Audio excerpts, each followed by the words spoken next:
Hello my friends, today I want to tell you the incredible story of Cleopatra, the last queen of ancient Egypt. This is not just a history lesson, it's a journey back in time filled with drama, power, love, and ambition. Cleopatra was one of the most famous women in history, and her life is like an exciting movie. So, sit back, relax, and enjoy this amazing story, perfect for your English practice. I promise you will love every moment of it. Chapter 1: Cleopatra's Early Life. Over 2,000 years ago, in 69 BCE, a baby girl was born in Alexandria, Egypt. This baby's name was Cleopatra VII, and she would grow up to become a queen like no other. But before she ruled, she was just a little girl with big dreams. Cleopatra was born into a royal family called the Ptolemaic dynasty. This family had ruled Egypt for many years, but they were not originally from Egypt. They came from Greece. Cleopatra's ancestor, Ptolemy I, was one of Alexander the Great's generals, and he became the king of Egypt after Alexander's death. So, Cleopatra's family was both Greek and Egyptian. Cleopatra's father was King Ptolemy XII, and her mother might have been Cleopatra V, but historians are not completely sure about her mother's identity. Cleopatra grew up in a palace surrounded by luxury. She had servants, beautiful clothes, and the best education. But life in a royal family was not as easy as it seemed. There was always danger. Family members fought for power and sometimes even killed each other to become king or queen. From a very young age, Cleopatra learned that knowledge was power. While most women in her time were not educated, Cleopatra studied hard. She learned many languages, including Greek, Latin, Egyptian, and even Hebrew. It is said that she could speak at least 7 languages fluently. This was rare and made her very special. Cleopatra was also curious about everything. She studied science, math, literature, and politics. She wanted to be more than just a queen who wore a crown, she wanted to be a wise and powerful ruler. But she had another secret weapon: charm. Cleopatra was not only intelligent, she was also very confident. People said she had a beautiful voice that could capture anyone's heart. But her childhood was not all happy. Her father, King Ptolemy XII, was not a strong ruler. Many people in Egypt did not like him because they thought he was weak and spent too much money. Sometimes, Cleopatra's family had to leave Egypt to stay safe. Cleopatra learned at a young age that being a ruler meant facing many enemies. When Cleopatra was around 14 years old, her life changed forever. Her mother disappeared, some say she died, while others believe she was killed. Cleopatra's father became very sick, and soon, Cleopatra would have to fight for the throne. She was still a teenager, but she was already preparing to become queen. What made Cleopatra different from other rulers was her deep love for Egypt. Even though she was part of a Greek family, she respected Egyptian traditions. She was the first Ptolemaic ruler to learn the Egyptian language, and she even presented herself as the goddess Isis, a powerful figure in Egyptian mythology. By the time Cleopatra was a young woman, she was ready to rule. But ruling Egypt would not be easy. She had enemies inside and outside her family. She knew she would have to be brave, clever, and strong. And so, the story of Cleopatra's rise to power begins. Chapter 2: Cleopatra becomes queen. Cleopatra was no ordinary young woman. From the moment she was born, her destiny was to rule. But becoming queen was not easy. It was a path full of danger, betrayal, and clever plans. Let me tell you how Cleopatra became the queen of Egypt. When Cleopatra was 18 years old, her father, King Ptolemy XII, passed away. In his will, he declared that Cleopatra would rule Egypt, but not alone. She had to share the throne with her younger brother, Ptolemy XIII, who was only 10 years old. Yes, in ancient Egypt, it was common for siblings to rule together, even if they were very young. But Cleopatra didn't want to share her power. She believed she was more capable and smarter than her brother. She had studied languages, history, and politics, while her brother was just a child with no experience. Cleopatra knew she had to take control if she wanted to protect Egypt and rule it the way it deserved. At first, Cleopatra tried to work with her brother, but soon their advisors started plotting against her. The advisors didn't like the idea of a strong and intelligent woman ruling Egypt. They wanted Ptolemy XIII to have all the power because he was easier to control. Cleopatra's life quickly became very dangerous. She was forced to leave the royal palace and flee to the desert. Imagine this, Cleopatra, the rightful queen, wandering in the hot, dry desert with only a few loyal followers. She had no home, no army, and no throne. But Cleopatra was not the kind of woman who gave up. While she was in exile, Cleopatra began to make a plan. She knew she couldn't take back her throne alone. She needed help, and she had to think fast. Luckily, at this time, a powerful Roman general named Julius Caesar arrived in Egypt. Caesar was one of the most famous and influential men in the world, and Cleopatra saw an opportunity. Cleopatra decided to meet Caesar, but she knew she had to do something dramatic to grab his attention. She couldn't just walk into the palace because her enemies would stop her. So, she came up with a bold and clever idea. One night, Cleopatra had her loyal servant wrap her in a large carpet. Yes, a carpet. Then, the servant carried the carpet into Caesar's quarters as a gift. When the carpet was unrolled, Cleopatra appeared, looking stunning and full of confidence. Imagine Caesar's surprise when this beautiful, intelligent young woman emerged from the carpet. Cleopatra spoke to Caesar with charm and intelligence. She told him about her struggles, her love for Egypt, and her dreams of becoming a great queen. Caesar was impressed. He saw that Cleopatra was not just beautiful, she was also brilliant and ambitious. Caesar agreed to help Cleopatra regain her throne. Together, they planned a way to defeat Ptolemy XIII and his advisors. Cleopatra's enemies didn't stand a chance against the combined forces of Cleopatra and Caesar. After a fierce battle, Ptolemy XIII was defeated, and Cleopatra was restored as the Queen of Egypt. But Cleopatra wasn't just satisfied with regaining her throne. She wanted Egypt to become powerful and respected again. She started working closely with Caesar to strengthen her country. She introduced new policies, improved trade, and even built a strong relationship between Egypt and Rome. Chapter 3: Cleopatra and Julius Caesar. Cleopatra was now the Queen of Egypt, but her life was far from peaceful. She had won her throne back with the help of Julius Caesar, one of the most powerful men in Rome. But their story wasn't just about politics, it was also about love, ambition, and danger. After Cleopatra defeated her brother Ptolemy XIII with Caesar's help, she became the most powerful person in Egypt. But she didn't want to just rule Egypt, she wanted to make her country strong and respected across the world. She knew that having Caesar by her side could help her achieve her dreams. Cleopatra and Caesar spent a lot of time together after the battle. Cleopatra admired Caesar's strength, intelligence, and ability to lead armies. Caesar admired Cleopatra's beauty, charm, and clever mind. Even though Caesar was much older than Cleopatra, he was around 52 years old, while Cleopatra was only 21, their connection was strong. Cleopatra invited Caesar to stay in Egypt, and he agreed. Together, they explored the beautiful city of Alexandria, sailed along the Nile River, and talked about their plans for the future. Cleopatra showed Caesar the rich culture and history of Egypt, and Caesar was impressed. He saw that Egypt was not just a land of deserts and pyramids, it was a powerful and wealthy country with great potential. During this time, Cleopatra became pregnant. In 47 BCE, she gave birth to a son whom she named Ptolemy Caesar, but people called him Caesar Ion, which means Little Caesar.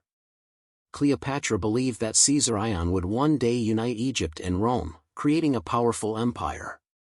She wanted her son to be a symbol of strength and unity. But their happiness didn't last long. Cleopatra and Caesar's relationship caused a lot of problems. Many people in Rome didn't like the idea of Caesar being so close to a foreign queen. They thought Cleopatra was trying to take control of Rome through Caesar. Some even called her a dangerous temptress. Caesar decided to return to Rome, but he didn't leave Cleopatra behind.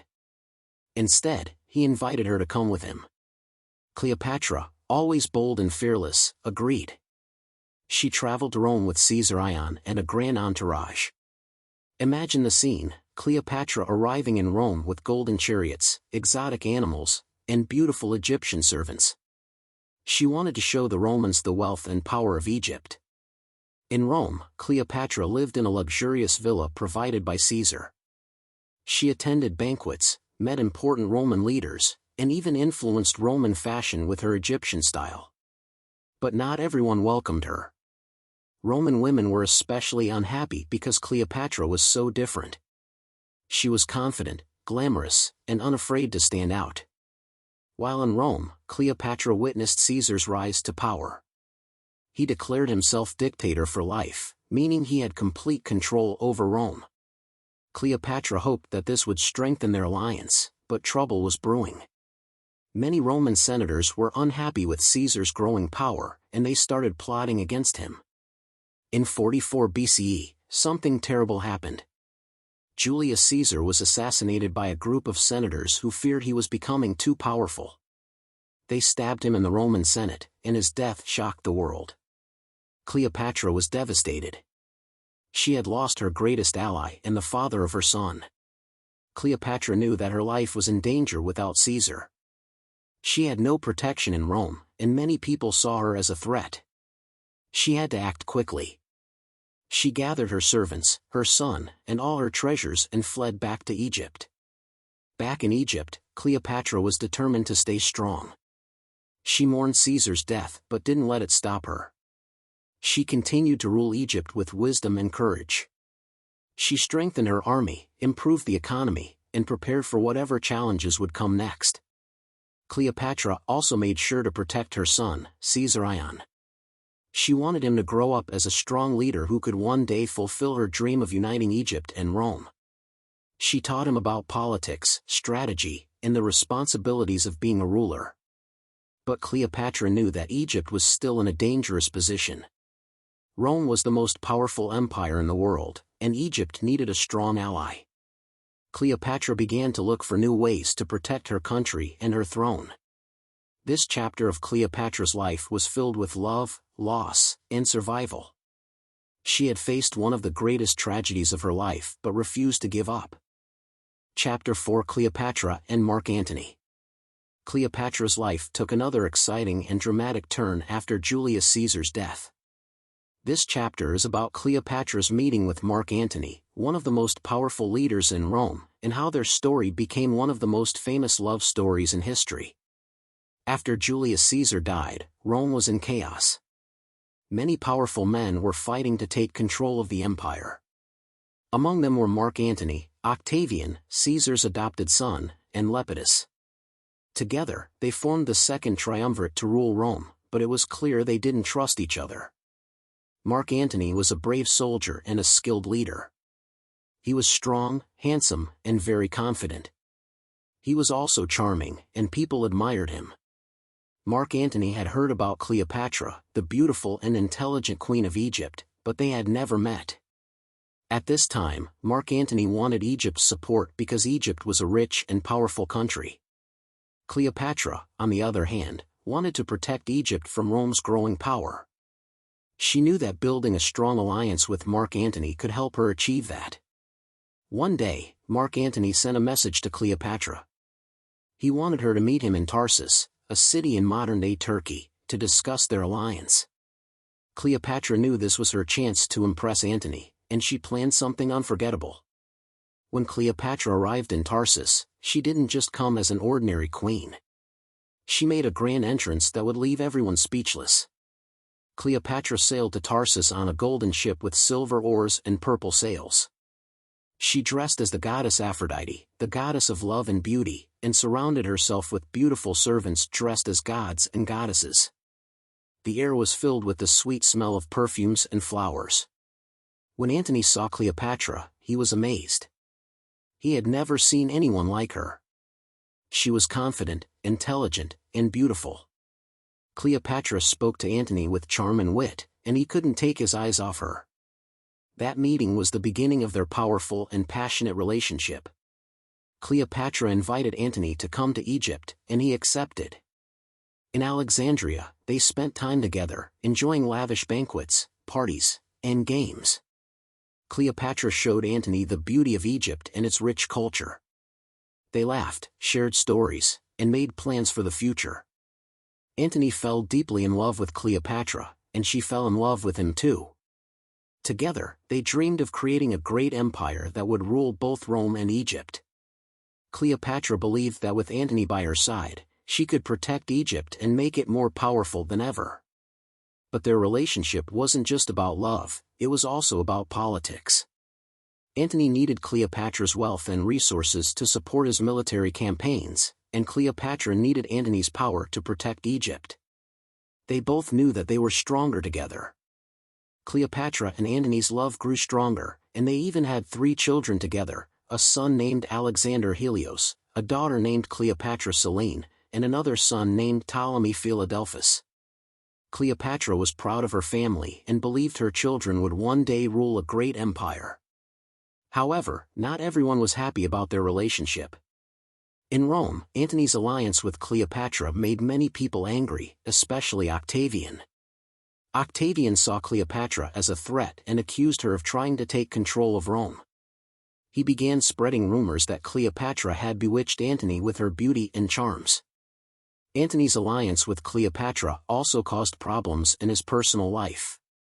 He was already married to Octavian's sister, Octavia, but he chose to stay with Cleopatra instead. This created tension between Antony and Octavian, and their rivalry grew stronger. The tension between Antony and Octavian eventually led to war. Octavian declared Cleopatra and Antony enemies of Rome and sent his army to fight them. Cleopatra and Antony prepared for battle, knowing that everything they had worked for was at stake. Chapter 5: The Fall of Cleopatra and Mark Antony. Cleopatra and Mark Antony were ready to fight for their love, their dreams, and their kingdoms. They stood together as a powerful couple, determined to protect everything they had built. But their final chapter was filled with betrayal, heartbreak, and courage that would inspire people for centuries. Octavian, their greatest enemy, was determined to destroy Cleopatra and Antony. He wanted to take control of Egypt and stop Antony from gaining more power. Octavian's army was strong, disciplined, and well prepared for war.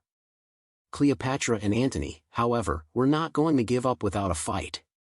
They decided to face Octavian in a great naval battle.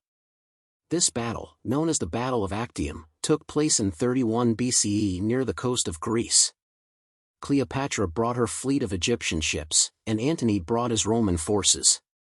Together, they believed they could win. The day of the battle arrived, and the sea was filled with ships, soldiers, and weapons. Cleopatra and Antony fought bravely, but Octavian's army was too strong. During the battle, something unexpected happened. Cleopatra's ship suddenly turned and sailed away.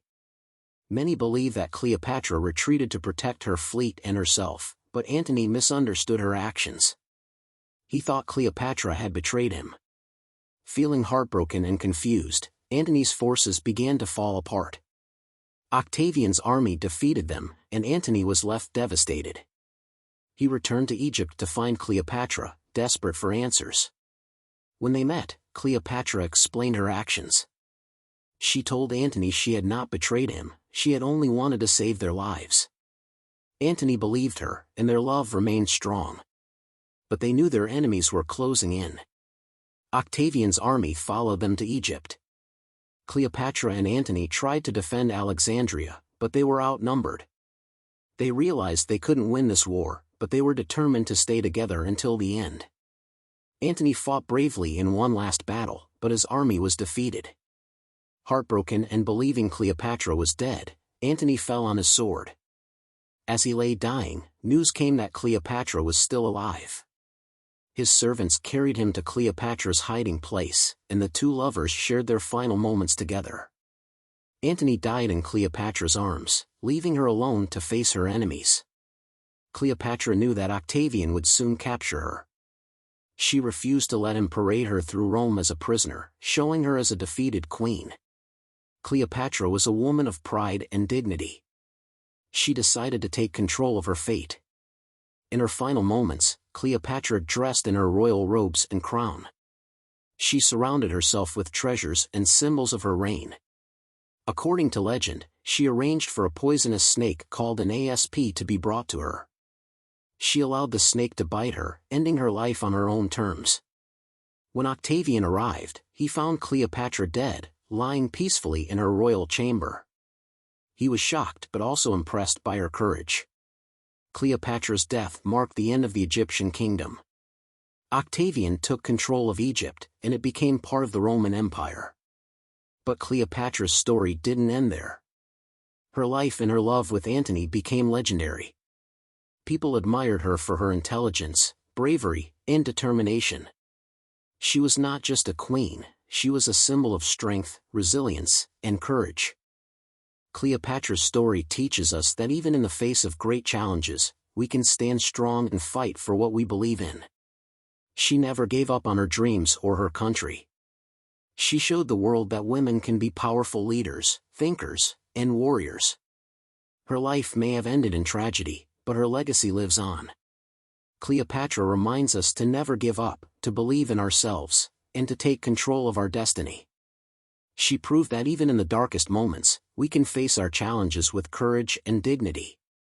So, my friends, let Cleopatra's story inspire you to be strong, to dream big, and to never let fear stop you. Her life may have been filled with struggles, but it was also filled with love, hope, and greatness. Be like Cleopatra, bold, fearless, and unforgettable. What did you think of this incredible journey? Isn't Cleopatra's story one of the most inspiring stories in history? Let her life remind you that no matter how hard life gets, you have the power to rise above it.